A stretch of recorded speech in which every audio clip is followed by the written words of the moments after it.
Yeah, Okay, amazing. so ACT is a governed self-serve model that lets customers trial and purchase advanced capabilities like Data Shuttle and Dynamic View that are not included in their base plan.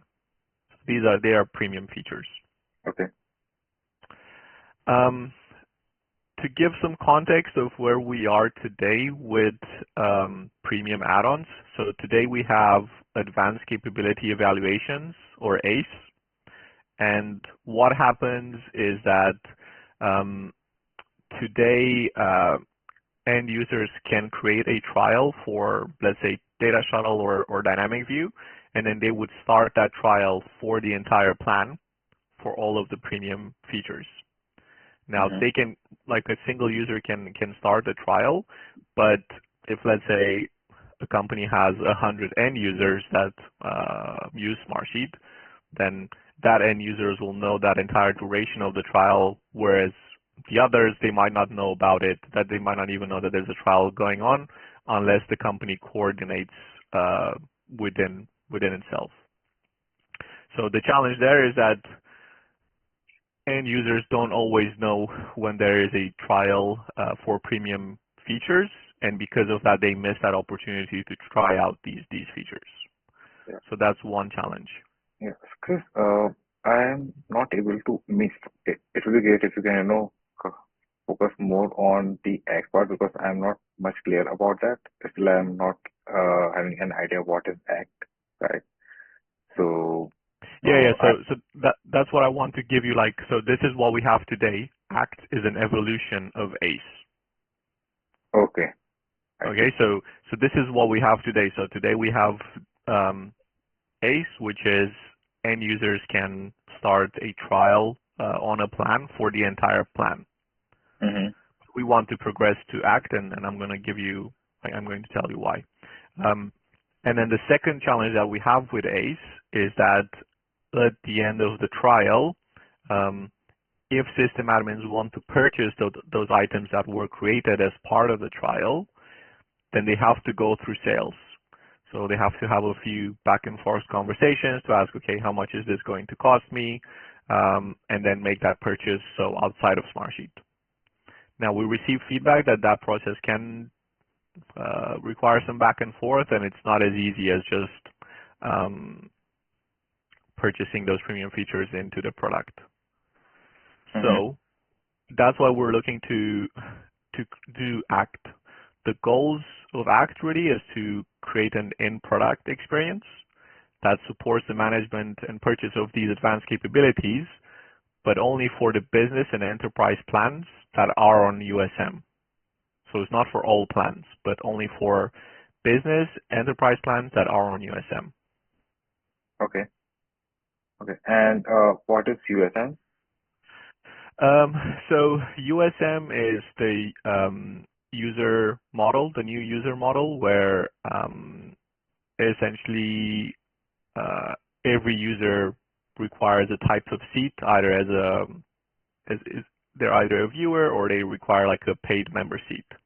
And Okay. in each billing cycle, the system admin will then need to decide, do I want to pay for this user and upgrade them to a paid member seat, or do they just stay as a viewer and they don't pay? So we want to align ACT with those same billing cycles, where every quarterly cycle, the system admin will need to decide how many seats they want to pay for, how many extra seats they want to pay for, as well as any extra premium add-ons they want to pay for. Okay. Um,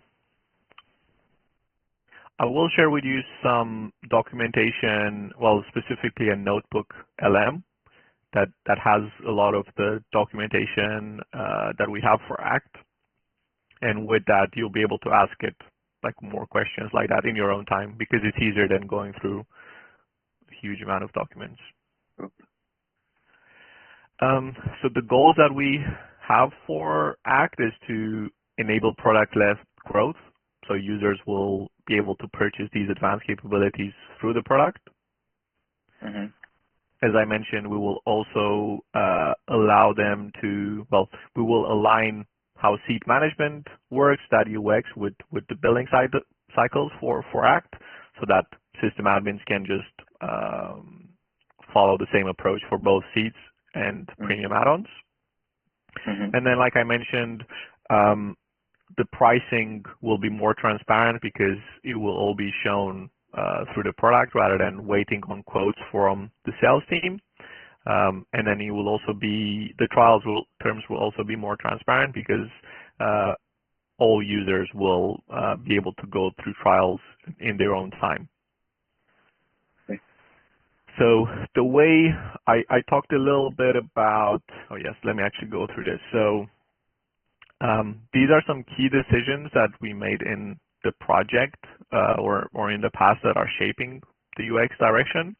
So ACT is an encompassing premium feature management, not just trial user experience. So and I say this because in the past we thought about ACT as end user needing to create a trial to start a trial, and then system admin purchasing it, and that would be the mechanism for ACT on how system admins can purchase premium add-ons.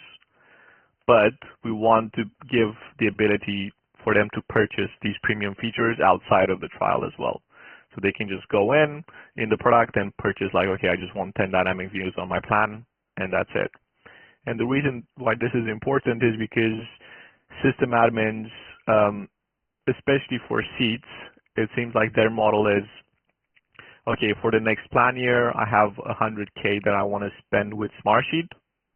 So I'm going to buy 100K worth of seats, and then I'm going to see throughout the year how do I assign those licenses to users. And it seems like it might be a similar situation for premium add-ons, where they might say that, okay, for the next year I will have 10K of budget for data shuttle. I'll buy 8 data shuttles. So what that means is that I'm going to have to see how do I then manage that. And right now, today it's happening all manually. There's a sales executive in middle. So they are having a calls or some kind of conversation with them, and sales executive is helping them out to, buy the seats and Exactly. convert the plan. Exactly. So today would be something like end users just create these data like workflows or dynamic views, and then the sales team would say, hey, your end users have created 30 data shuttles and 40 dynamic views. How many do you actually want to pay for? And then they might say, oh, I want 20 or 30. And then that's why they get billed for. I got it. We were also discussing yesterday this difference between like Lodestar and Ursa design systems, and how do we use them as designers, especially for Admin Center. So we wanted to use ACT as a mechanism to improve the usability of the entire Admin Center, because we wanted to establish new patterns that are informed by user research and using the Ursa design system. So in other words, we will create ACT using Ursa and then follow best practices, and then the rest of the Admin Center will align any patterns to ACT as we progress. Yeah, makes sense. So that was the idea with ACT. Yeah. So on the design system side, when we are designing that, do we already have all the components and the patterns that are majorly required for the admin center for X, or is it like Can you say that again? Sorry. I'm just trying to understand that, do we already have all the assets in terms of, let's say templates or maybe the, patterns or the components that can support the ACT or the admin center, or is it not all of them? Not all of them. Not all of them. I would say like 70-80% are pre-existing components, but there are some that are not. Okay. So let's say if there's a component that we need to introduce, right, and it's not in the system. So, how we are collaborating with the design system team? Are we making the component and then they are reviewing it and putting into the system, or we are just telling them that, hey, you know what, we need this component, and then they are creating by themselves? So the process is generally that we create it, I think, ourselves, and then they later on review it and add it. Okay, okay, easy. Then that's good.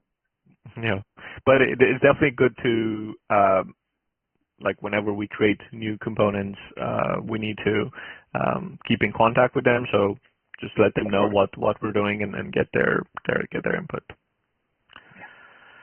Um, the third decision is that the admin center is the primary surface for item management billing decisions, and the reason why we're highlighting this one is because today we have, if you want, like a mini admin center for both Data Shuttle and Dynamic View separately. So there's a mini admin center for Data Shuttle, a mini admin Mm-hmm. center for Dynamic View, and they both look very, very different. Mm-hmm. Now, the goal is that we deprecate those surfaces and actually bring all of that into the admin center. Makes sense.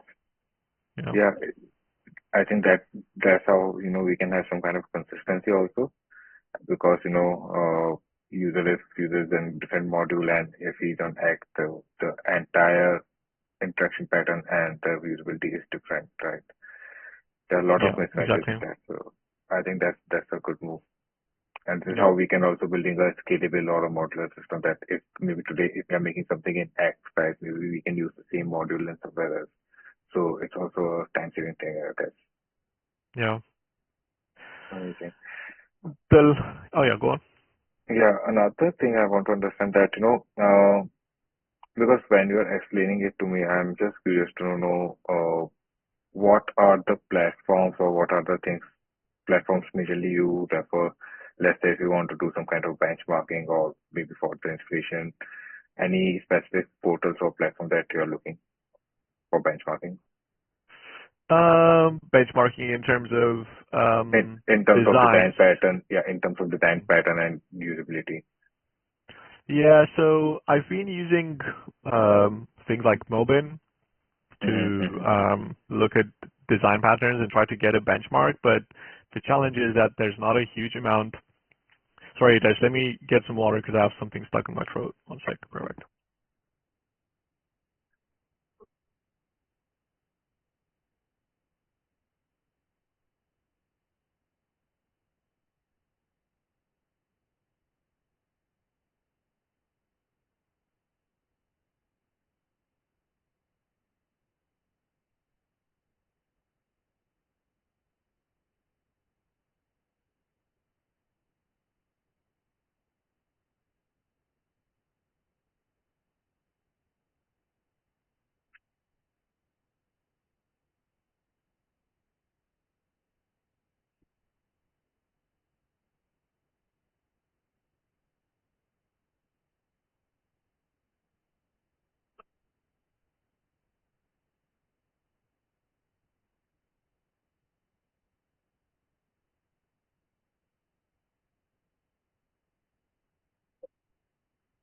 You know when nuts mm-hmm. sometimes get stuck in your throat?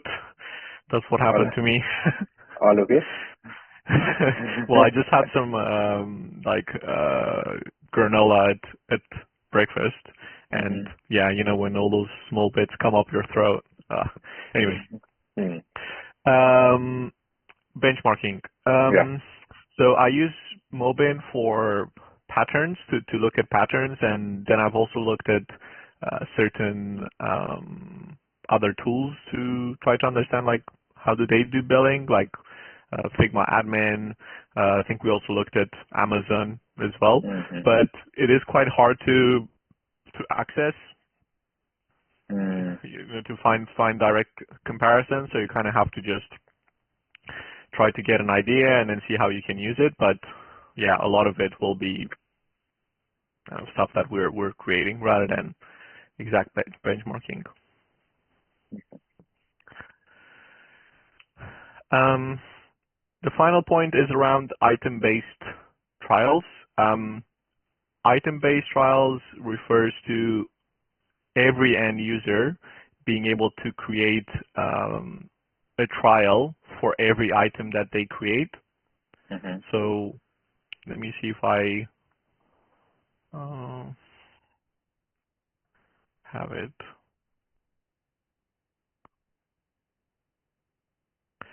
So let me try to explain it this way. So, okay. So I am, in my company, let's say I have two end users. The way item-based trial works is that if I create workflow 1, so Mm-hmm. data shuttle workflow 1, this will kickstart a trial, or we call it preview mode. Okay. If I create another dynamic view, I will also start a trial. And then if I have this other end user, they can also create like a dynamic view and then another workflow. And then what happens is that item-based trial, so each of these is an item. And Yeah. then now on my plan as a system admin, I have 4 items that are going through a trial. Yeah, so this is what item-based trial refers to. Yeah. And Now, one question. Every item have a different timeline, like if it's like a yes. 30 days trial. Okay. Okay. Yes. So Got it. the way it works is that if you imagine that this is Q1, Mm-hmm. Q1, and then this is Q2. Mm. So we're in Q1 here. If if end user created these workflows here, so in the first 60 days of the quarter, Mm-hmm. they will be reviewed in this period, in this review period, which is 30 days, Okay. right? So depending on when where these items were created, that's how much the trial length can be. So it can be 30 days plus 30 days plus maybe another 30 days in the usage period, or even 60 days. So the max Mm. the max really that they can have as a trial per item is 90 days if they create the trial on the very first day of the quarter. Okay. So just repeating it. So let's say one end user start the trial on the day 1, and another end user start the trial on maybe the 89th day, right? But in the end, on the 90th day, their trial period will be over because maximum limit is 90. We are not calculating. Well, actually, if they were to create it on the, let's say, 59th day, so let's say this one is created day 1, and then this one is created 59. day 59. What Yeah. happens is that this one has a trial of 31 days because 31 it's days. Okay. 1 day of the usage period plus Mm. the review period, and then this one is 60 days plus 30. And what if there's another third user who starts the trial on 89th day? Yes. So in that case, if let's say the end user creates one here, which is let's say like 70th day 70, Mm. what happens here is that this one won't be reviewed in this quarterly cycle, but will actually go into this quarterly cycle in the second one. So what that then means is that as an end user, I will have the trial for 10 days remaining of this review period, plus 60 days of this usage period, plus whatever I have here. So it will Mm. go into the next one if items are created in that review period. It means it always starts when someone start the trial. There's no hard stop on the end date.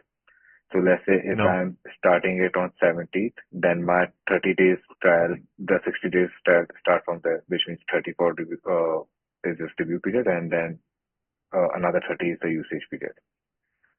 Yeah, so I it really got it. depends. The trial really depends on the day when you're creating the trial. There's no fixed period. We can't say, oh yeah, this trial is going to be for 30 days because that would be wrong.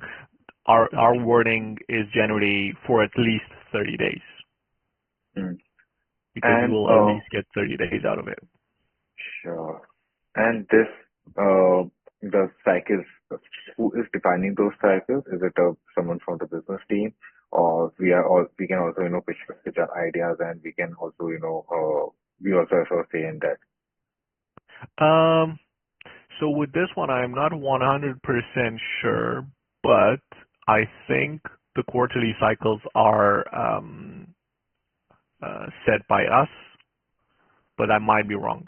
So, essentially all of the plans on USM have the same Q1, Q2, Q3, Q4, but I Okay. might be wrong. So worth double checking that. Yeah. So I use Monday, right, and other platform like Atlas and Zika and all. Uh, they have a different approach. They have a end Mm-hmm. date. So maybe they are giving 60 days flat. So in that 60 days Mm-hmm. or in 30 days, if you are using any model, good. If you're not using any of the models, your trial will be ending at 60th Mm-hmm. day. So I'm just trying to map this thing that we have something different models. So Yeah.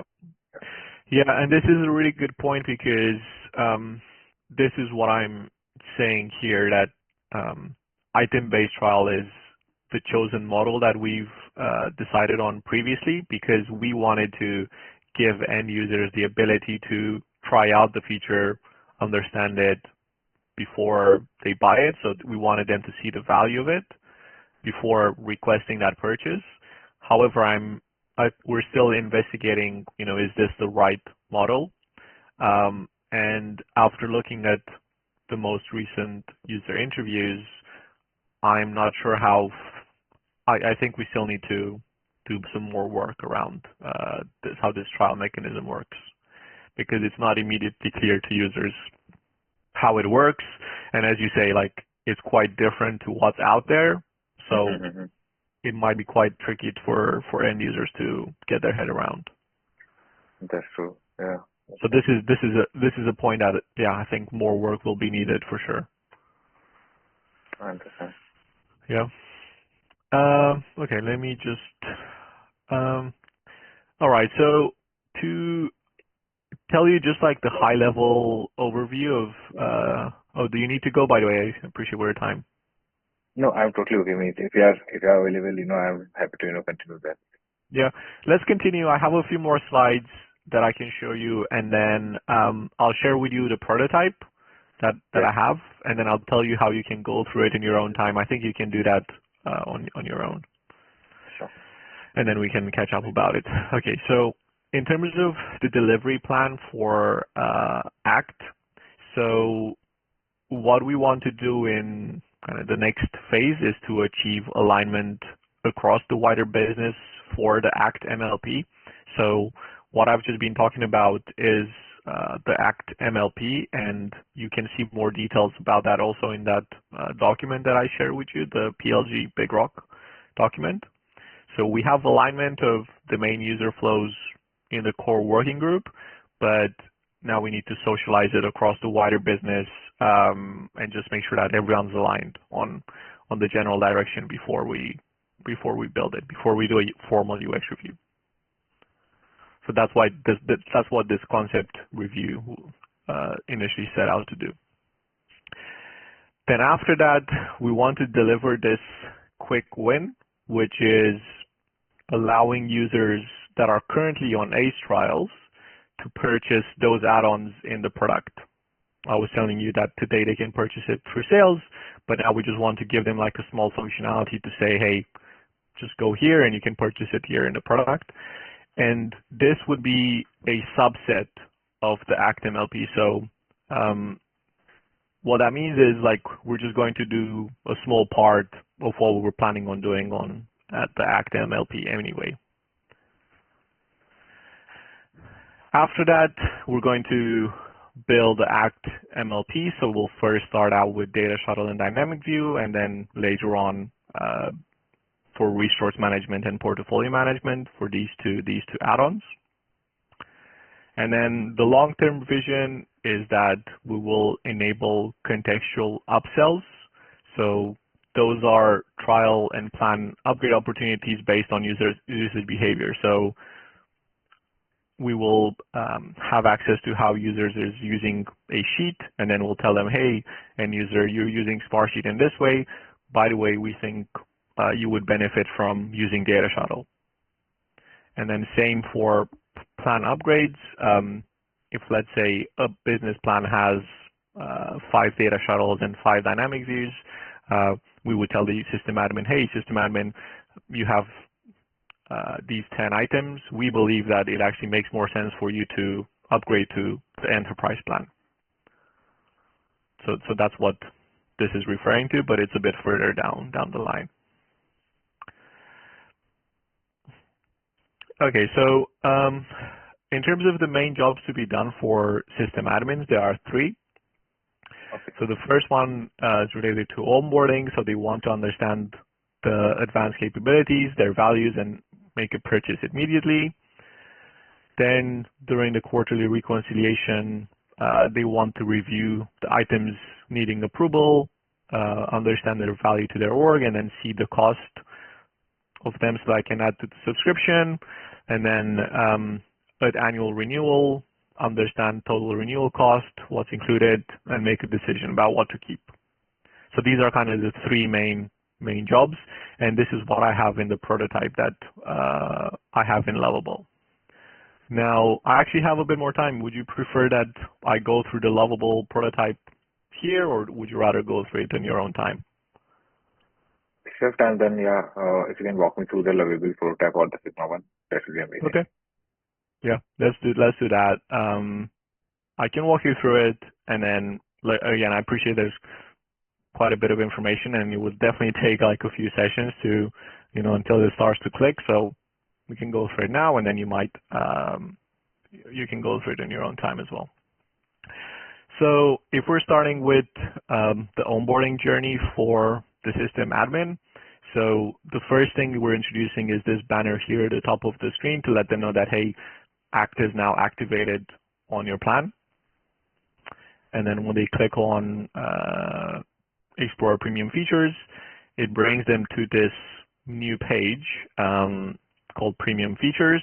This is actually an entire section, Premium Features, where they can see what are the features that are active on their plan, and then what are the ones that are not active on their plan. And in user research, system admins have responded positively to this page, especially being able to see the pricing information, like how much it costs. During onboarding, day 1, if they click Explore, it brings them to these Data Shuttle and Dynamic View pages. And the idea here is that they can find more information about what is a Data Shuttle, what is a Dynamic View. So they will have these FAQs as well as some videos. And again, this is something that in user research system admins have responded very positively to. Now, there are 2 main functions that system admins can do here during onboarding on day 1.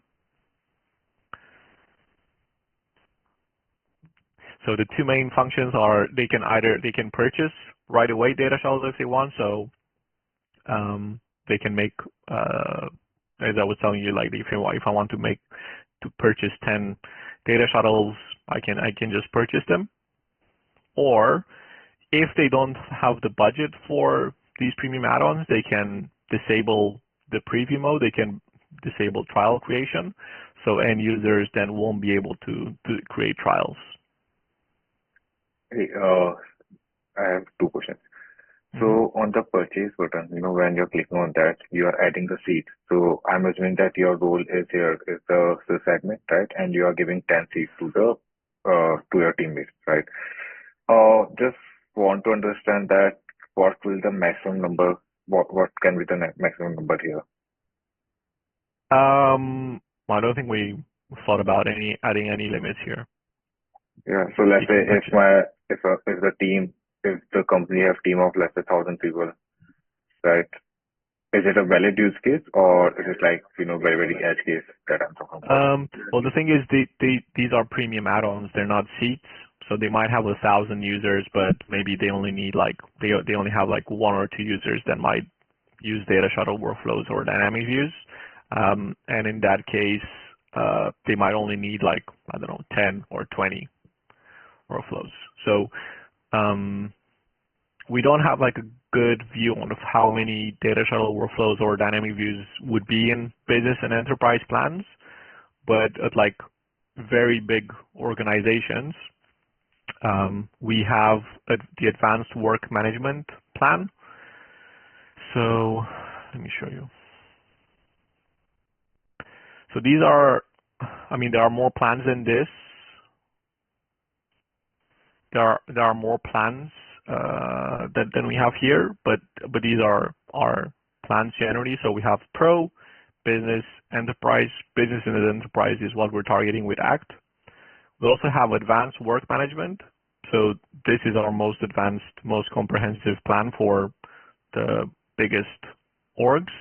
And what we do with this one is that Dynamic View and Data Shuttle would be like unlimited on their plans.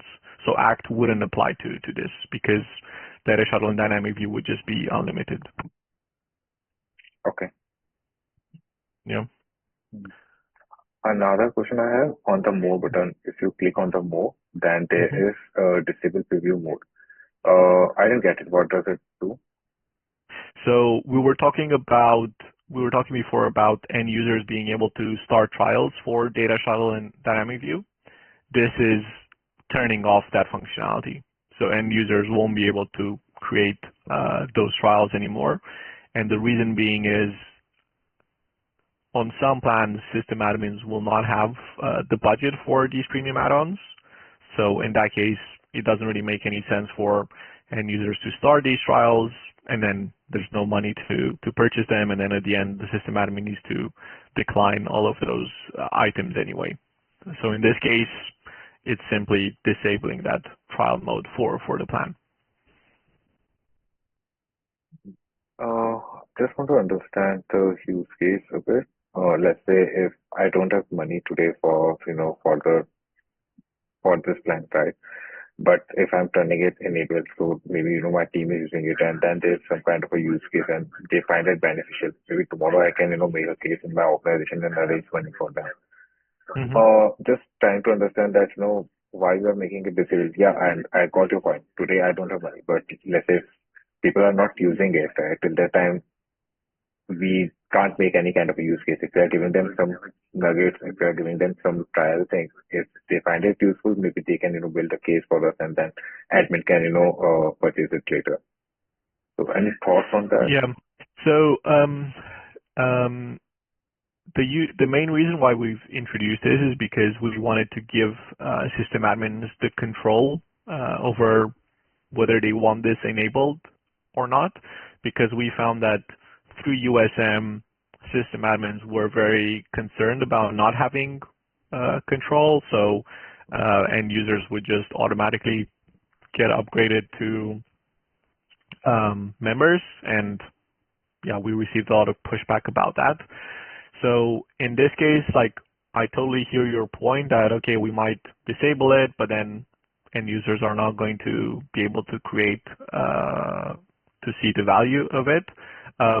And that is like an area or a gap that we need to think about more.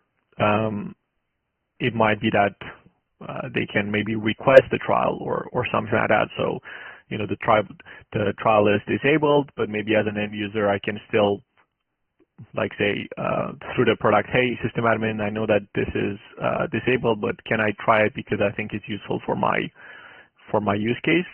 So that's one.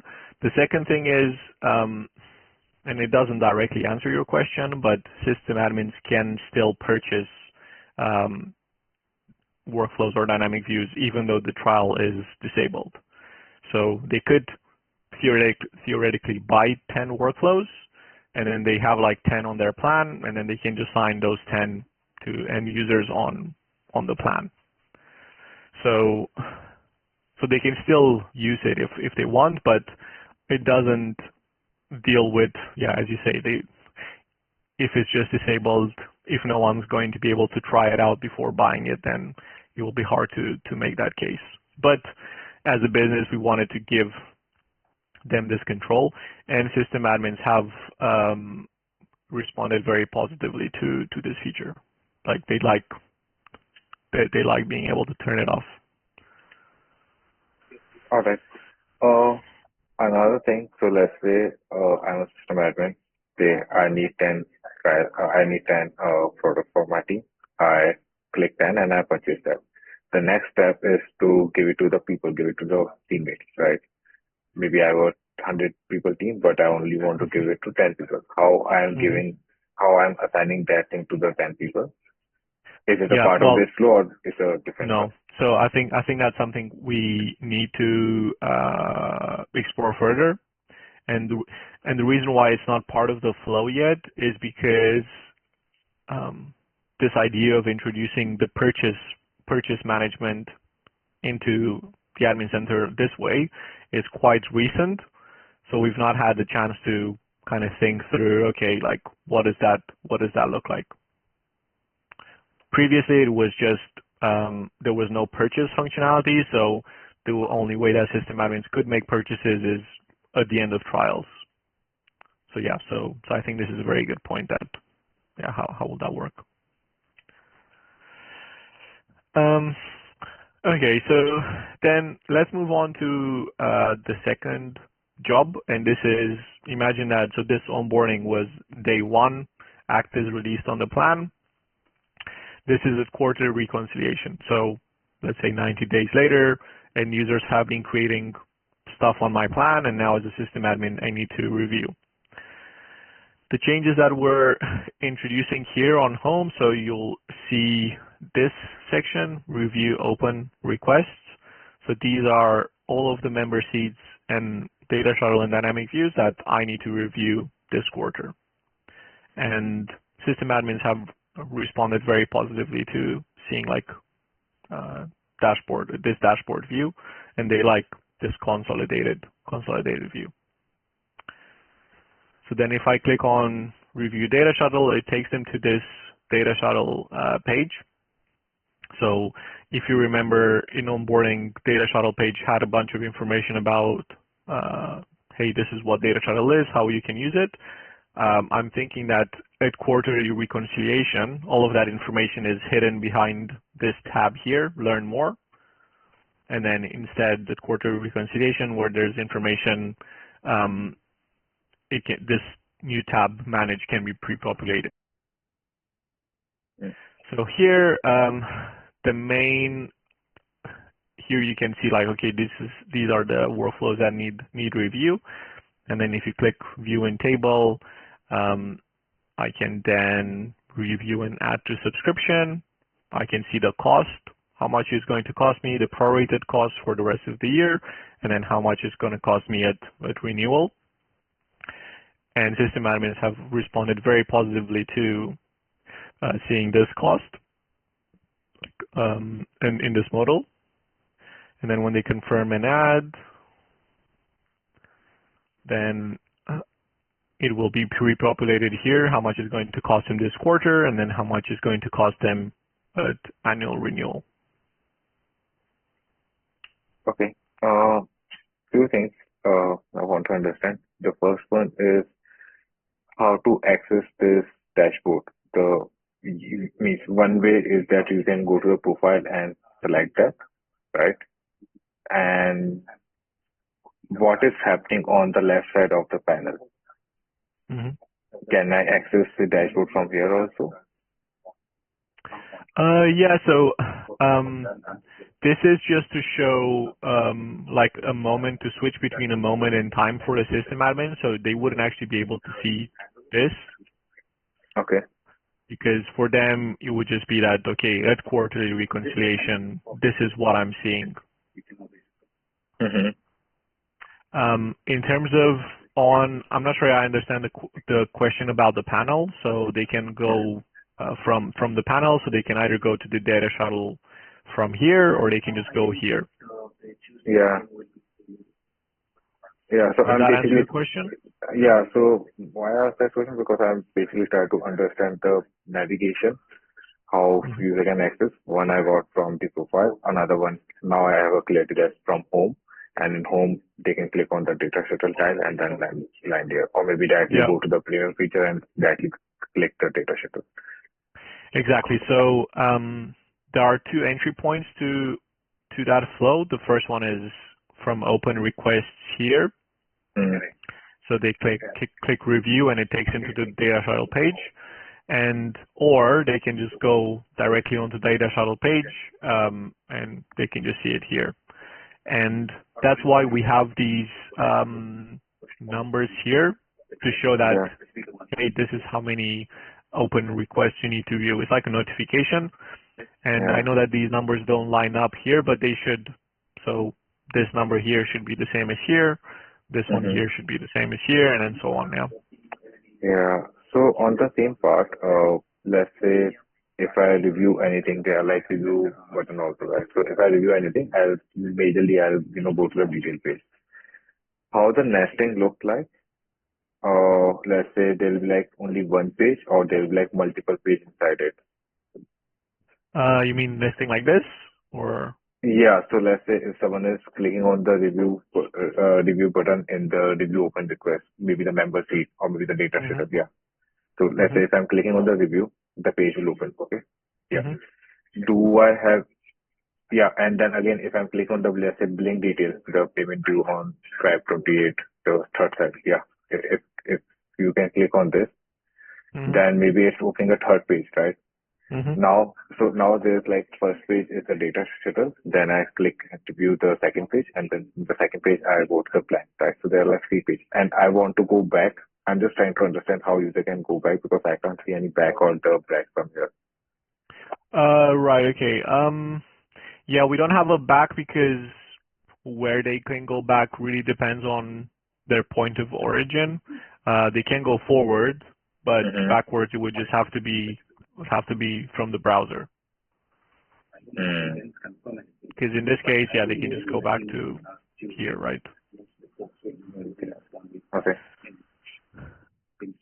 I got it. I was just trying to Yeah. understand that, how to update this. Okay. Mm-hmm. Okay, so I do have to jump at 10, but let me just go through the final job to be done. So now imagine that, it's like a year later and I'm coming to my annual renewal as a system admin.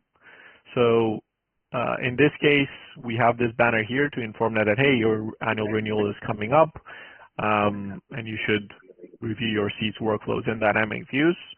And then in this case, if they click review here, they can see essentially how much is going to cost them at annual renewal, and they can open the side panel with their quote.